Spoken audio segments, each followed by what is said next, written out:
मेरे प्रिय विद्यार्थियों, आज मैं आपको सूरदास के जीवन के संदर्भ में बतलाऊंगा। हिंदी साहित्य में सूरदास सूरज की तरह एक देदीप्यमान नक्षत्र की तरह हैं। मधुर और कोमल कल्पनाओं के कल्पक, श्रृंगार और वात्सल्य रस के अमर गायक, आध्यात्मिक प्रेम के निपुण उन्नायक एवं जीवन की शाश्वत प्रवृत्तियों के सफल चितेरा महाकवि सूर हिंदी साहित्य की अमर उपलब्धि हैं। उनके कंठ से निःसृत पद जनमानस को प्रभावित करते हैं। दर्शन, मनोविज्ञान तथा प्रेम के त्रिवेणी संगम पर आधारित इनका काव्य भक्तिमय है, भावमय है और विचारमय भी। हिंदी साहित्य में यदि तुलसी चंद्रमा है तो सूर्य हैं। सूर कृष्ण भक्ति शाखा के उन विरल कवियों में हैं जिनके गीत भी महाकाव्यत्व प्राप्त करने में सफल हो गए हैं। हिंदी में वात्सल्य एवं श्रृंगार के अद्वितीय विधाता सूर ही हैं। सूरदास श्री वल्लभाचार्य जी के पुत्र श्री विट्ठलनाथ जी द्वारा स्थापित अष्टछाप के कवियों में सर्वश्रेष्ठ हैं। मध्यकाल के अन्य कवियों की भांति सूर का जीवन भी विवाद मुक्त नहीं है। पुष्टि मार्ग के अनुसार उनकी जन्मतिथि वैशाख शुक्ल 5 संवत 1535 विक्रमी सन 1478 है तथा इनका जन्म दिल्ली से 4 कोस की दूरी पर सीही नामक ग्राम में एक सारस्वत ब्राह्मण परिवार में हुआ था।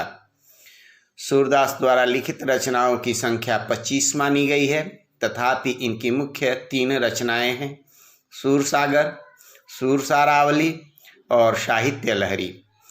सूरदास का कीर्तिसौध सूरसागर ही है। सूरसारावली सूरसागर का ही एक प्रकार से सूचीपत्र है। साहित्य लहरी में दृष्टिकूट शैली में नायिका भेद का कथन किया गया है। सूरदास वैष्णव भक्तों की परंपरा में उत्पन्न हुए थे। वैष्णव संप्रदाय का मूल सिद्धांत है भक्ति। इस सिद्धांत के अनुसार भगवान एक हैं और वह संसार के कल्याण के लिए अवतार ग्रहण करते हैं। सूरदास वल्लभाचार्य द्वारा स्थापित पुष्टि संप्रदाय के सर्वश्रेष्ठ भक्त कवियों की श्रेणी में आते हैं। सूरदास ने जीवन के बहुआयामी पक्ष को कविता का विषय नहीं बनाया। इनकी कविता का विषय क्षेत्र परिमित है, किंतु इस परिमित क्षेत्र में सूर ने जो सफलता पाई है वह विश्व के कम कवियों को प्राप्त हो सकी है। मूर्धन्य आलोचक पंडित रामचंद्र शुक्ल जी ने लिखा है, वात्सल्य और श्रृंगार के क्षेत्र का जितना अधिक उद्घाटन सूर ने अपनी बंद आँखों से किया, उतना किसी और कवि ने नहीं। इन क्षेत्रों का कोना कोना वे झांक आए। सूरदास वात्सल्य रस के आचार्य हैं। ऐसा लगता है कि वे बाल कृष्ण के हृदय में उतरकर उनकी मनोदशाओं का चित्रण कर रहे हैं। उन्होंने बालक के स्वभाव, रूप, रुचि, प्रवृत्ति आदि का ऐसा मार्मिक वर्णन किया है कि इस क्षेत्र में विश्व का कोई दूसरा कवि उनकी समानता नहीं कर सकता। वात्सल्य की ही भांति श्रृंगार के उभय पक्षों को उन्होंने गंभीर और विस्तृत आयाम दिया है। राधा कृष्ण गोपिकाओं के प्रेम विकास का उन्होंने स्वाभाविक रूप से वर्णन किया है। भ्रमर गीत सूरसागर का सर्वश्रेष्ठ प्रसंग है। भ्रमर गीत सूर साहित्य का मुकुटमणि है। यह दार्शनिक दृष्टि से निर्गुण पर सगुण का तथा ज्ञान एवं योग पर भक्ति के विजय का आख्यान है। विरह, व्यंग और विनोद से परिपूर्ण भ्रमर गीत उपालंब काव्य का अप्रतिम नमूना है।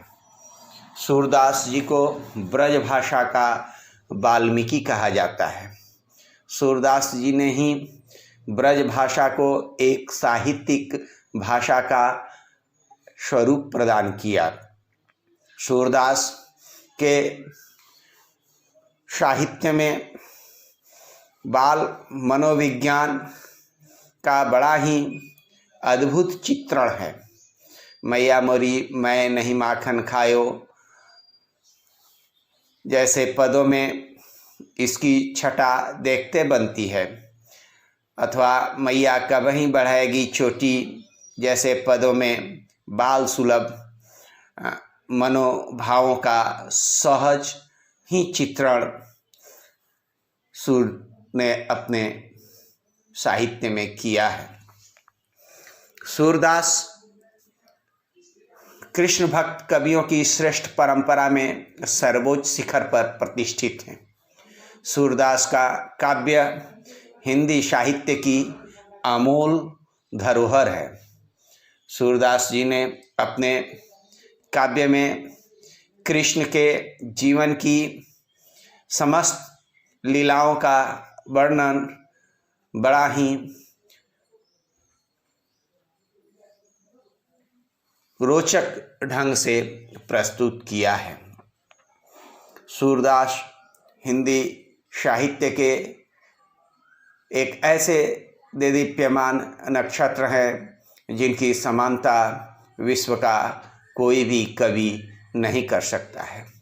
ऐसे देदीप्यमान नक्षत्र की मृत्यु 1583 ईस्वी में हो गई।